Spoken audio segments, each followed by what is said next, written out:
So this is just going to be a whole bunch of different little topics about waves, and these are characteristics that waves have. And so the first one we're going to talk about is waves at boundaries. And then I think, oh, I left it at home. I have my, then I'll do some demonstrations of these things and read the book. But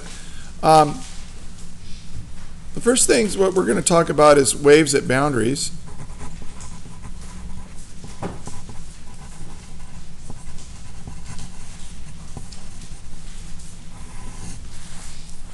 Waves can bounce off of things, and so if I send a wave pulse against a, say here's a rigid wall, and if I send a pulse like this towards this stiff boundary, this stiff material, in other words, this wall is not going to move. When this stretched out part of the material that the wave is traveling through, when it hits this, it interacts with this wall and it kind of whips itself down and bounces off. And I'll show you this in a little bit. Can't do it with the camera here, but what happens is that when it hits this is called a boundary. A boundary is when a wave hits or interacts with a material that's different than what it's traveling through before. So if I send a wave pulse like this, it comes back inverted or upside down. Okay. Now, if I send a wave pulse like this, but I have, like, I can put a ring on this so that the end isn't fixed, and I'll put a pole like this. So this is kind of hard to visualize, but this is imagine you've got a pole that's fixed in place, and I kind of run this through a pole. If I send a wave pulse down, well, now, since this is free to move up, when the wave pulse hits this pole, it whips this part up, and then it comes back down, and the pulse comes back like this.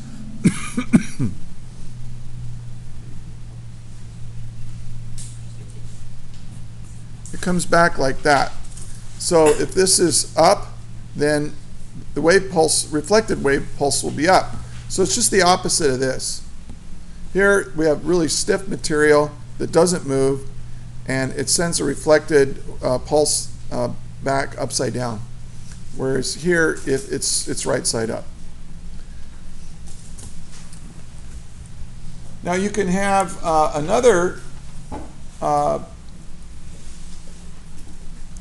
thing where it's kind of in between this. Let's say you've got some really, so you've got a slinky like this, and then you tie it to a rope like this, and if you send a wave pulse through here, you know, the slinky will come up like this, and it's traveling like that. When it interacts with this boundary, this is a boundary where the wave is changing the medium that it's going to be traveling through.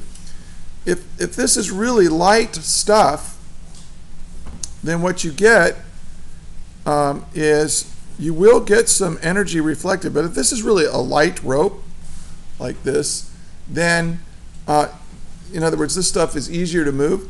Then what happens is that this boundary acts like this pole right here, and so you're going to get a reflected wave like this, but also you're going to get a little bit of the energy in the wave passing through it. And I'll actually show this to you, but you send a wave in like this, and then it interacts with this boundary. Some of the energy that's in the wave gets reflected back, and some of it gets reflected forward.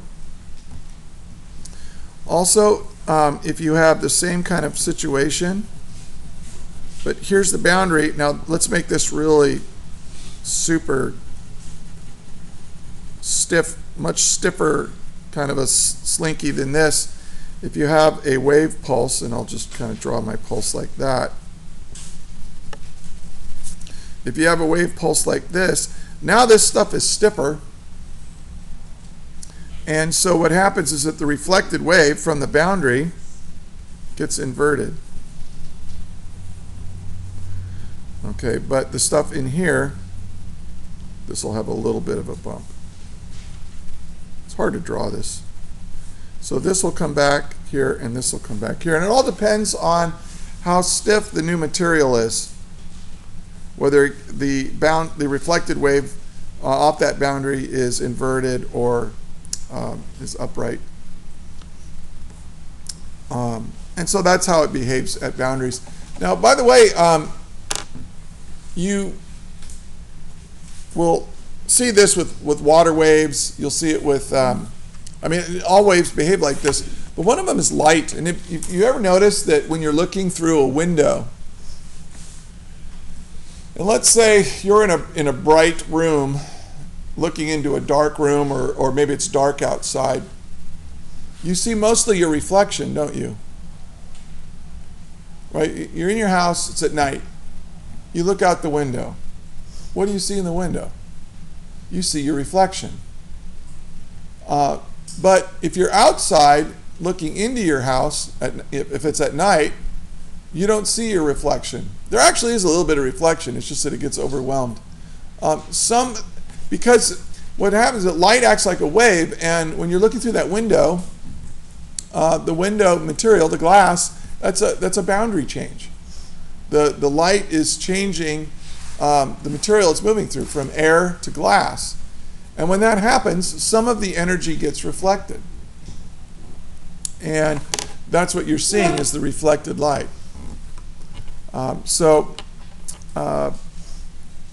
Anyway, that's all I need to say about waves at boundaries. Let's talk about superposition of waves. And I'll demonstrate this with the slinky as well, superposition of waves.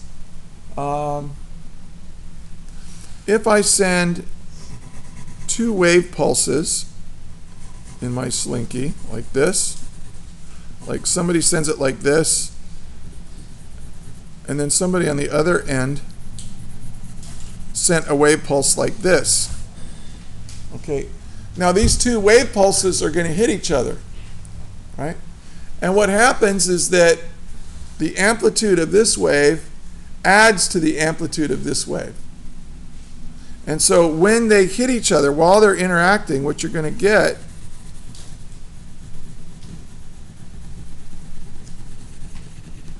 is at the moment where these two come together, these get really high. And that's called superposition. Now, superposition is just a fancy way that physicists have found to say they add up. You just add up the amplitudes of the two waves. And then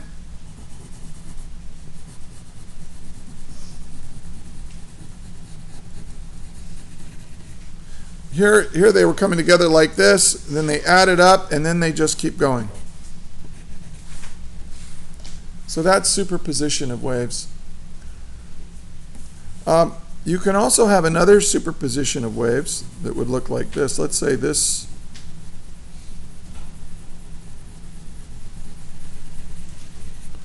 And I'm going to, again, I will demonstrate these properties with the slinky here in a minute. Let's say these two are coming together. Now, what do you think's going to happen when these two waves hit each other? What are you going to see at that instant of time? Well, superposition says you just add up their amplitudes. Well, what's this amplitude plus this amplitude? Nothing. So for a split second, they'll cancel each other out. So in here, let me separate these. Here the amplitudes were adding up. Now this is called, when the amplitudes add up to get a bigger amplitude, this is called constructive interference. But when they cancel each other out like this, this is called destructive interference.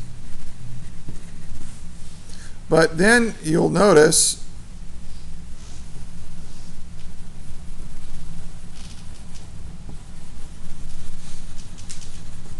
that they'll, oh, thank you, that you'll notice that, yeah, they'll come like this. For a split second, they cancel each other out, but then they just keep going. So the waves just kind of basically go right through each other. So that is superposition. Now, we use destructive interference. Have you heard of noise canceling the earphones that you can get, or the earbuds you can get, but they cancel out the noise from the outside world? Okay, they're using destructive interference, and the way it works is it has a little microphone on it that detects the outside noise trying to get into your head. And now what is sound? It's compressions and rarefactions. It's waves. And so what it does is it's really quite amazing that you can get this to work, is that the speaker, when outside sound is coming in, it will cancel it out by creating a rarefaction where a compression is coming through, or a compression where a rarefaction. It basically will do this to the outside noise, so then all you'll hear is the music that it's producing. So destructive interference is used for that. Do any of you have those sound canceling earphones? Yeah, I figured you would. Yeah. They're not perfect, right? You can still hear a little bit of outside sound, but they're pretty good. They're great on an airplane or a bus. Like if you're gonna take a long, bus or train or airplane ride, there's a lot of noise, especially in an airplane. It's just a very noisy environment. So you get these sound canceling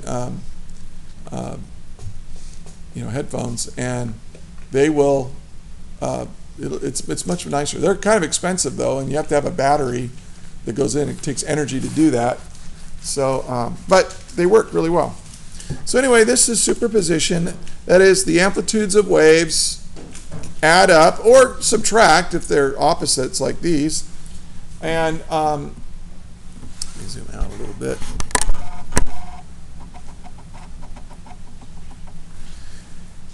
And so you'll work some problems where you'll do constructive and destructive interference of the amplitude of waves. But it's pretty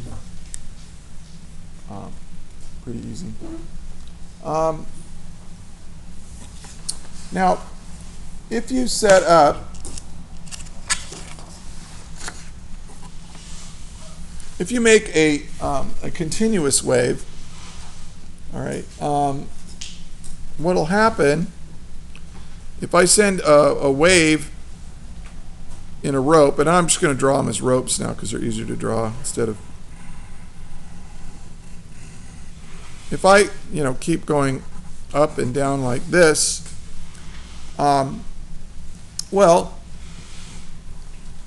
this is just called a continuous wave. So what I drew before have all been wave pulses. But this will be a continuous wave. I'm just going to take this rope and I'm going to go up and down and up and down and up and down and up and down. And this wave train, it's called, will move through the material. But eventually, it's going to hit a boundary. So let's say that we put a stiff boundary on it. Well, what happens when a wave hits a stiff boundary? It reflects, and it reflects inverted.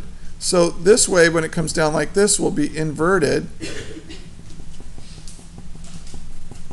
And the reflected wave, if you go up and down at just the right frequency, you will get what's called a standing wave. And a standing wave happens when you have places on the wave where you have maximum displacement, and then you have area right here, and these are called nodes. And in seniors, your last unit will be the physics of music. We're going to use standing waves a lot. If you play the guitar, you're using standing waves in those guitar strings, and we will talk about nodes quite a bit. But if you pick just the right frequency, the reflected waves will come back, and then they'll bounce back and forth. The waves will bounce back and forth in here in just the perfect way, so that you'll get places where the rope won't move. I mean, there will be no displacement here, but there'll be maximum displacement here. These places where you have maximum displacement, where you have zero displacement are called nodes, and these are called, they have a very creative name here, these are called antinodes. Antinodes. I'll just go NODES. And sometimes they're called loops, but they're places where the maximum, the maximum displacement of the material, but then here you'll get, now you have to do it at just the right frequency. And this is why this is related to music, because music is about combining just the right frequencies of sound together to form chords and things like that. So, and some combinations of frequencies are pleasant to hear, and some we find unpleasant. So that whole thing, so there's a whole AP class, right? Have you heard of AP Music Theory? Anybody in here taking AP Music Theory? Okay, it is, if you love music, you read music, you play an instrument or something, take AP Music Theory. It's a very good class. But this is called a standing wave. And it has to do, like right in here where the nodes are, the reflecting wave and the wave that you're sending down, you have destructive interference. They're canceling each other out at the nodes. But where you have the antinodes, the reflected wave and the wave that you're sending down have constructive interference. Okay, and we'll, I'll demonstrate that here in a few minutes. Okay, then we have wave fronts, or waves in 2 dimensions. Waves in 2 dimensions. Now, let's say you're looking down at the surface of water, and you take a stick. So let's say this is just some water, and you take a stick like my pencil here, and you just kind of make little disturbances in the water. What you'll see are water waves that will move away like this. And they'll move at a certain speed. Now what I've drawn here are the crests. And they'll move like this. This is where the water is the highest. I mean, if I was to look at this in cross-section, the water would have a crest, a trough, a crest, a trough, a crest, a trough, a crest, trough, a crest. And these are moving like this. So we just draw, these lines represents the crests of each water wave, but it's in 2 dimensions, right? I mean, it's on a 2-dimensional plane.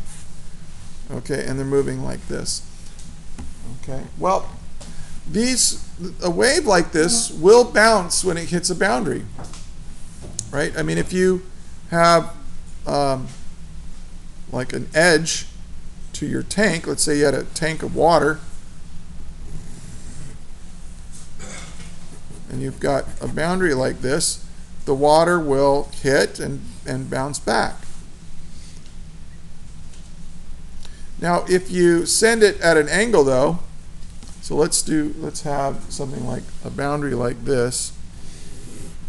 So here's my boundary, and then I send some waves towards it like this. So here are my water. These represent the crests.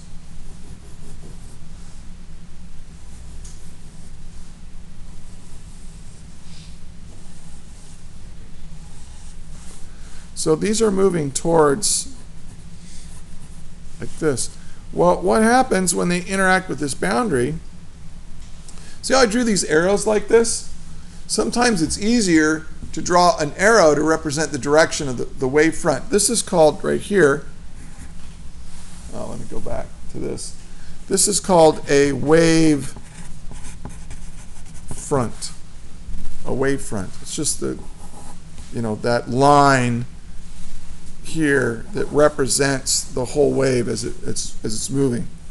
Well, sometimes it's easier to represent the wave front with an arrow that's perpendicular to the wave front, and then it's going to hit this, and then it's going to bounce off. So here's my new wave, and so I show that by, well, here's this, but look, this part of the wave is, this wavefront right here is part of this wave that bounced off this boundary earlier.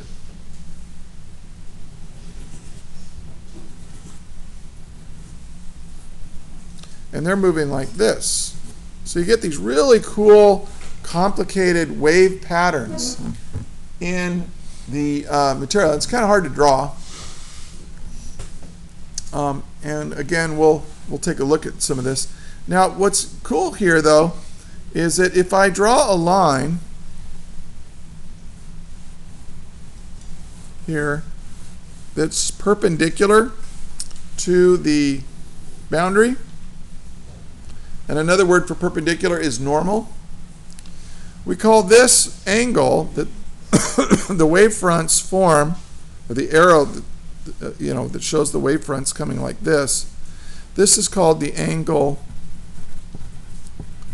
of incidence, and this angle right here is called the angle of reflection. The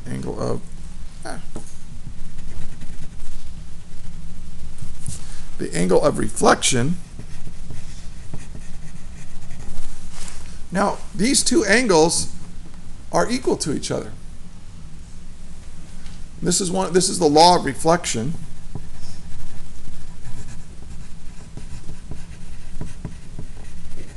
When waves hit when two-dimensional waves like this, or like when light hits a mirror, the angle of incidence, this angle here, will equal this angle right here. So the angle of incidence equals the angle of reflection, and that's how it's kind of written down in shortcut form.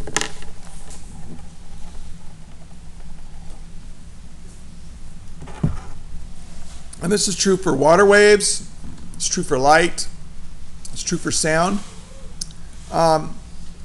You'll get boundaries underwater. Here's something that's kind of cool. You don't really need to write this down, but you have what are called thermal Clines in water. So let's say you've got the ocean, and you've got up here, you've got a ship, and this is like a destroyer. It's got guns on it, and so let's say this is a warship, like from World War II or something. Now, there's a submarine that this ship is trying to find. So what do ships use to find submarines underwater? Sonar, right? Well, sonar is just pulses of sound waves in water. And then it bounces off what you're trying to find, and then you listen to the reflection And by listening to the reflected sound, you can figure out where it is and how far away it is. But here's a trick that submarines will use. The water is not always the same. You'll get layers where this is warm water, and then you'll get a very sharp boundary between warm water and cold water. And what the submarines will sometimes do is they will hide just underneath this boundary. So here's our submarine. Here's our big battleship. And this will send a pulse of sonar, but when it hits, when these wavefronts, these are the wavefronts of sound, when it hits this boundary, they get reflected. So they'll come like this, they'll get reflected like this.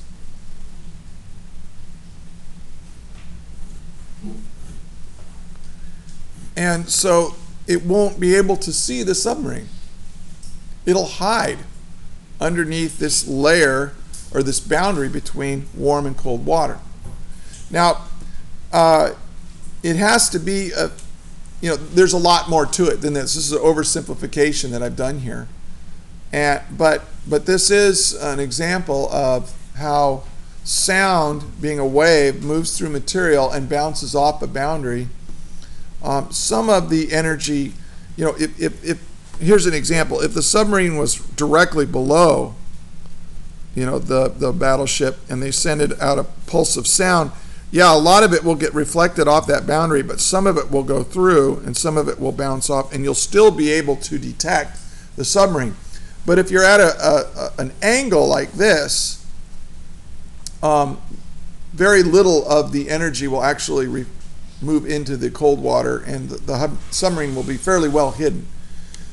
This is a very advanced science. I mean, if you're going to join the Navy, some of you may join the Navy someday. If you go into the submarine service, or if you're on here, if you go into sonar school, you learn all about this, all kinds of physics in there. Okay. Now, a couple other ideas, and again, this is, and I'm sorry to say, this is how the last 4 weeks are going to be. It's just going to be a lot of little concepts that, by themselves aren't very hard, but there's a lot of them, so you just have to stay with it. Okay, so waves can bend, or waves can change direction.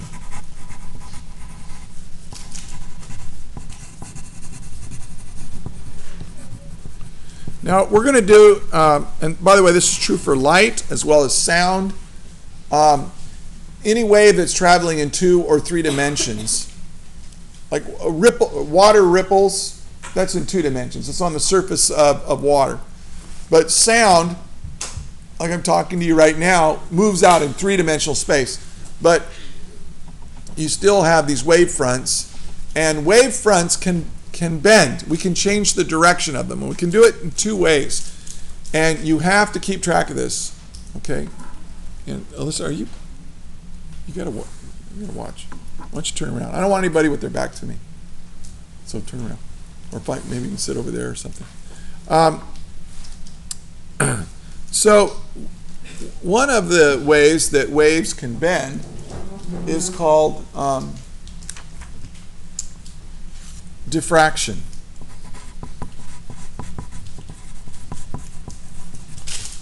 Now, diffraction is when waves bend. There's not a change in medium. We're not going to change what the wave is moving through, but there's going to be a boundary or a barrier.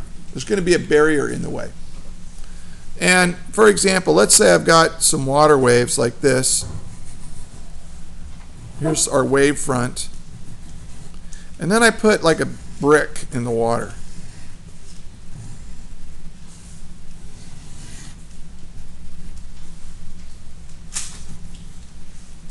Well, what happens is this. There's viscosity and there's some interaction between the material, the medium, and that is the the water and this boundary, and it's going to slow down the wave boundary, the wavefront right here. So right here, the wave kind of gets slowed down a little bit. Well, one way to think of a wave boundary is think of it as like a whole line of marching ants. And they're all marching at the same speed. But when they hit a boundary, the ants that interact with the boundary, the closer to this boundary or this object that's in the way, the slower the ants go. So these ants are slowed down while these are still marching the same speed they were before. And what happens is that these guys never really catch up, and you can kind of think of the wavefront. It's going like this, like this, like this, straight. But now the wavefront, the direction of it gets changed. Now, by the way, the amplitude becomes less. The energy in the wave is spread out over a greater area, so it gets much weaker. But the wavefront will bend direction. Okay, and this is called diffraction. Diffraction is when wavefronts are bent. So it's in the middle. Wavefronts are bent due to interactions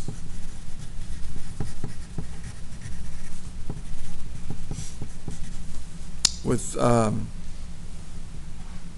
kind of barrier.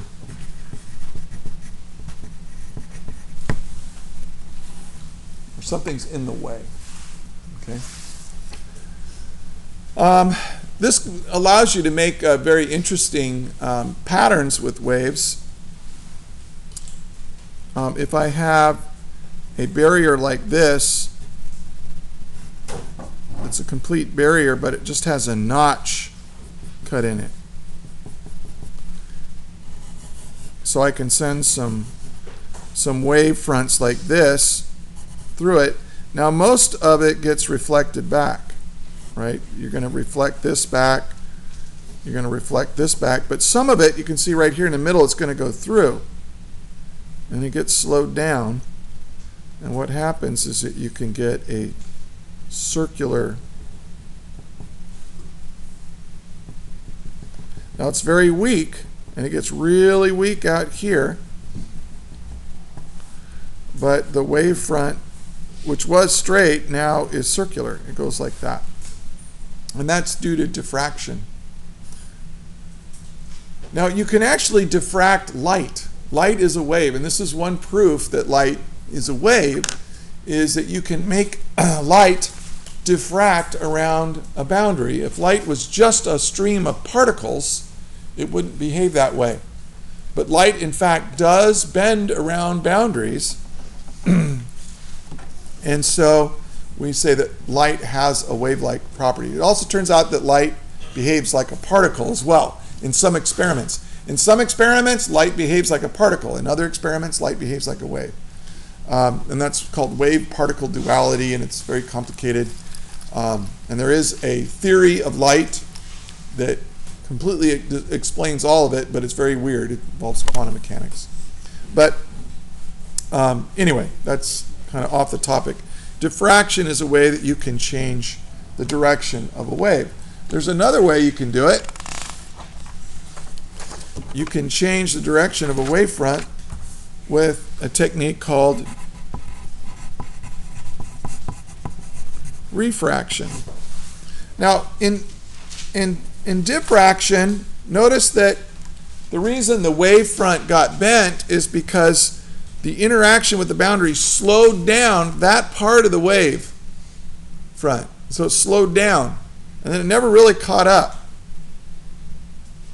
Okay, well, refraction kind of works the same way. It changes the wavefront by changing the speed with which the wavefront is moving, but it does it by changing the material that the wave is moving through. Now here's a perfect example of refraction.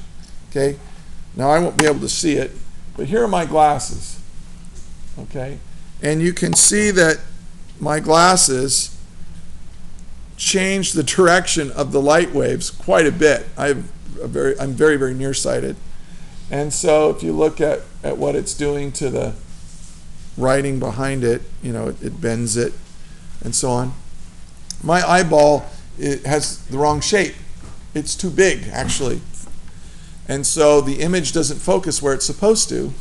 And so what glasses do is they change the direction that the light waves are moving so that they will focus on the correct place in the back of your eye, on your retina, and you'll be able to see. And I'm just very lucky that I was born at a time where they could correct vision like mine. If I had been born 1,000 years ago, I'd just walk around mostly blind. You know, and some of you might be the same, you know, same way. So it's a good thing people understand refraction. And by the way, a great field to go into that you might want to study is optometry. Optometrists make very good money, and they help people see, and they have to go to college and get a special degree after college. But they study refraction a lot. It's a wonderful application of physics.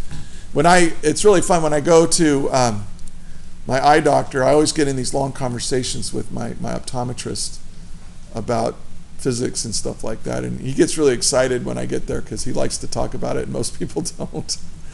So I sometimes put him behind schedule. But anyway, here's what happens. Let's say you've got a boundary, and over here is let's call this deep water on this side and shallow water on this side. So we're looking down on the water. Okay, now then you start making water waves or ripples. Now it turns out that waves in shallow water travel slower than they do in deep water. By the way, this is why waves crash on a beach.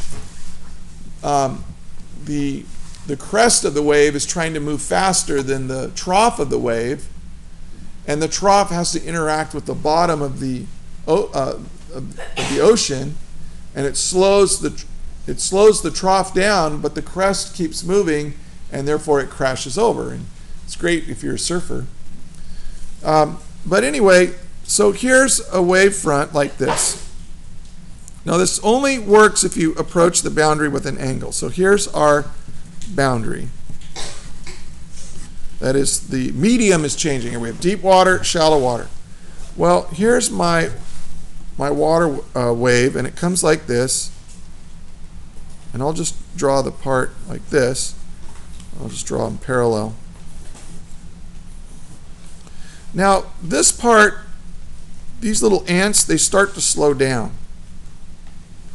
And if they slow down, they're going to fall behind.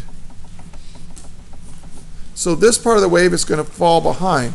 If you think about it this way, you know, these guys are still traveling fairly fast. These guys are traveling slower. And the farther back you go, the longer it's been traveling slower. And so what happens is that it kind of bends the direction. It's not a great drawing. So here's my direction like this, and then it goes here and it gets bent like this.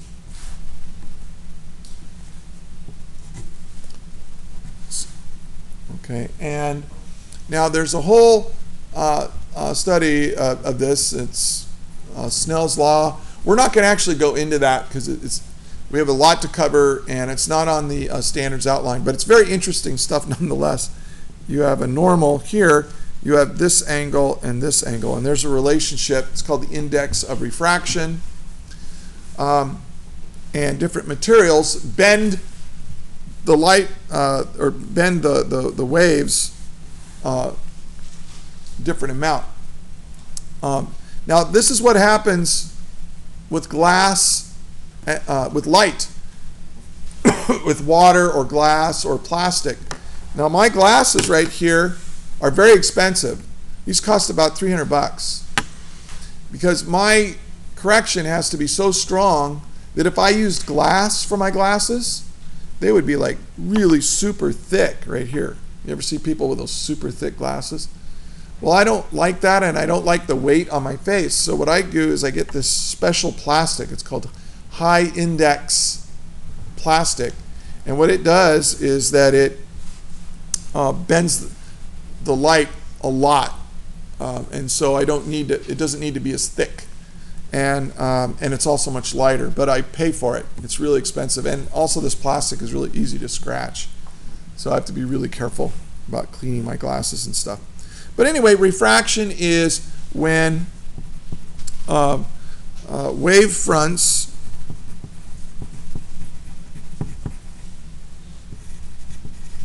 are bent due to a change in medium. Now again, what's the medium? Okay, it's not some spiritual person channeling your long-lost great uncle. Okay, the medium is the material that the wave is traveling through. Now, if it's water, you can have deep water and shallow water, and those wave fronts will bend. If it's light, light can travel through air, and then it can travel through glass or water, and the wave fronts will get bent. And this because the speed of light, the speed of light is very fast in a vacuum. It's basically 3 times 10 to the 8 meters per second, which is meaningless unless you think about it going around the circumference of the Earth 7 times in 1 second. Or going to the moon in 1/4 of a second. That's how fast light is. Well, I don't know if that means anything to you. It's really fast, but it's not infinite. But when light travels through air, it slows down a tiny bit. But when it travels through glass or water, it slows down a lot. And the more it slows down compared to what it was doing before, the more it gets bent when it hits at an angle like this. So it's pretty cool stuff. And for what we're doing right now, I'm just kind of giving you the basic idea of it, and that's all you need to know. But I do want to say this. This is fascinating stuff. Optics is really interesting.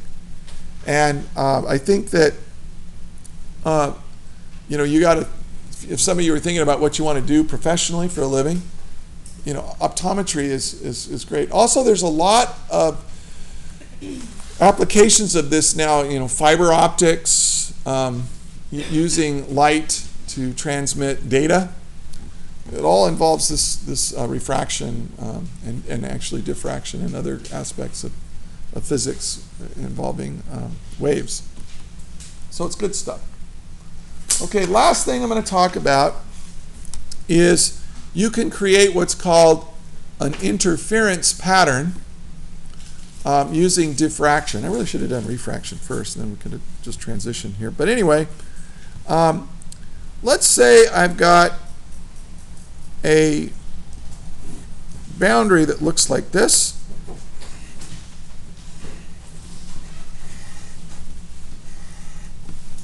Okay, and here's my edge here. We'll just keep everything on within this. And we're looking down, and here comes some water wave fronts. This works for light as well as this. Well, this is going to diffract in here, and we're going to get circular wave fronts like this.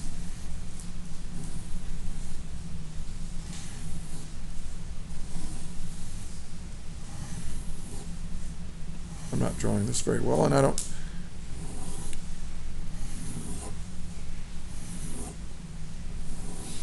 And what happens is that you get what's called an interference pattern. There is a pattern to the way the waves are going to constructively and destructively interfere with each other. when they interact. And anytime I've got lines that are crossing, okay, I've got constructive interference. That is, the waves are going to be higher. Now, because I drew this so sloppily, there's not much of a pattern here. But in your book, they have a much better illustration of it. And so I'll just show this. Let's zoom in a little bit so you can see the picture better.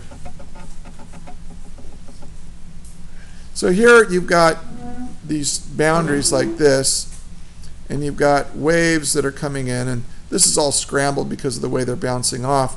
But here you see the diffraction, the wavefronts that are moving out.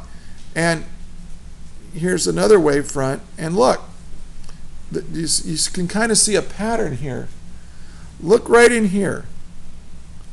You can kind of see that right in there, the waves form a line like this where they're canceling each other out. You have destructive interference. But then right here, here, and here, and here, and here, the crests are much higher because they're constructively interfering. The troughs are much deeper.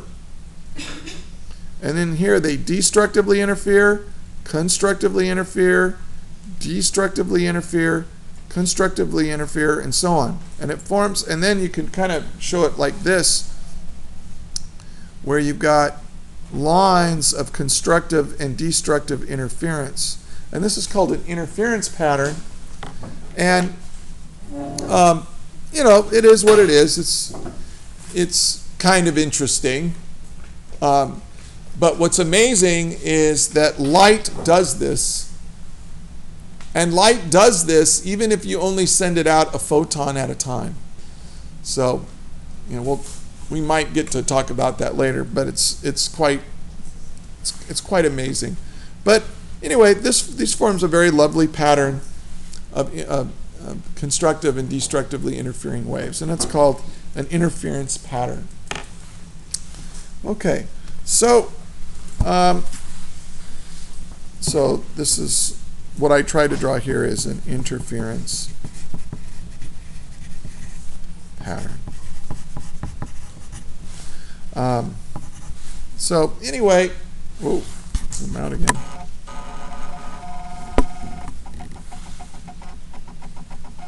So there you go. That's kind of an overview of lots of different kinds of waves. Let me summarize this just very quickly. What do you need to know? So let's just write a quick summary of the vocabulary and so on. You need to know how waves behave at a boundary.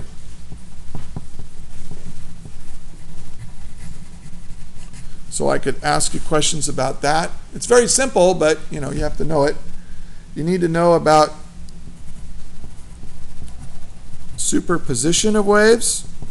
That is, the amplitude of waves just add up when they pass through each other. And you can get constructive or destructive interference.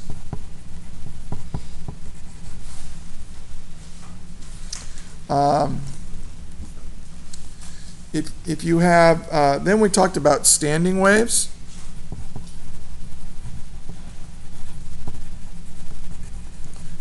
Okay, you'll need to know about those. Then talking about two-dimensional waves, you need to know the law of reflection.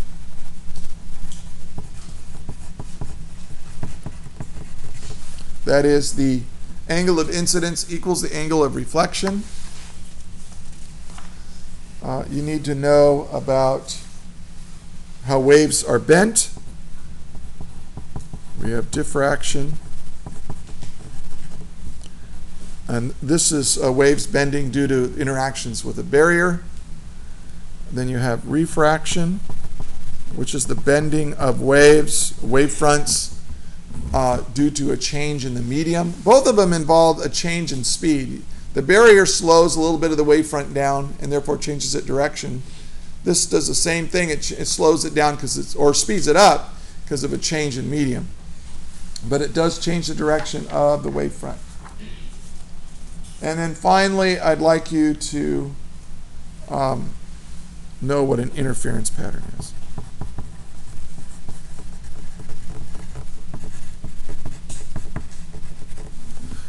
Okay, and so that's a lot, but none of it's really super complicated.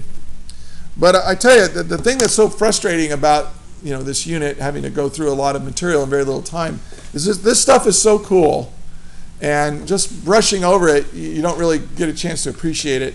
And it has lots and lots and lots of applications. So keep this stuff in mind as you're looking for something to do with your life. Look, what do you want to do with your life? You want to do something, A, that pays the bills, B, that challenges you and interests you, okay, and C, it does the world some good, okay? And this kind of stuff that we're talking about with waves, there's lots of applications, and optometry is one of them, or ophthalmology if you want to become a medical doctor, but it's all good stuff. Anyway, I've talked long enough.